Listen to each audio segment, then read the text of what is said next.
3 into sin inverse of 2x upon 1 plus x square minus 4 into cos inverse 1 minus x square upon 1 plus x square plus 2 tan inverse 2x upon 1 plus x square is equal to pi by 3. x ची value find करायची बघा.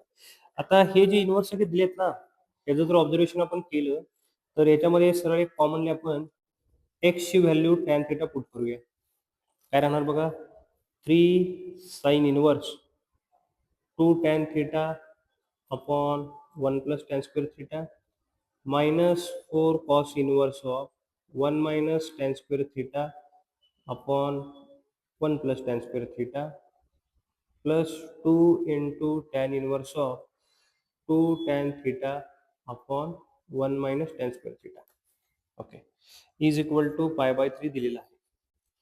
हे 3 आता हा formula बघितल्यानंतर आपल्या लक्षात येईल की हा नथिंग बट तुम्हाला sin 2 थिटाचा फॉर्म्युला दिला आहे. हा जो दिलेला आहे तो cos 2 थिटा दिलेला आहे अँड हा जो फायनल आहे तो tan 2 थिटा दिलेला last is equal to pi by 3. Sine inverse sine cancel होईल, कॉस इनवर्स कॉस कॅन्सल होईल, टॅन इनवर्स टॅन कॅन्सल होईल. किती राहिलं बघा, 3 into 2 6 theta minus 8 theta plus 4 theta is equal to pi by 3. 6 minus 8 minus 2 plus 4 2 theta is equal to pi by 3. theta is equal to pi by 6 होईल आणि याच्यावरून जी theta value मिळणार आहे ती किती मिळणार आहे बघा, tan inverse x.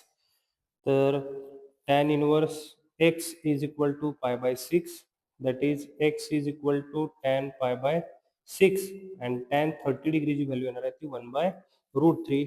Option number C is correct.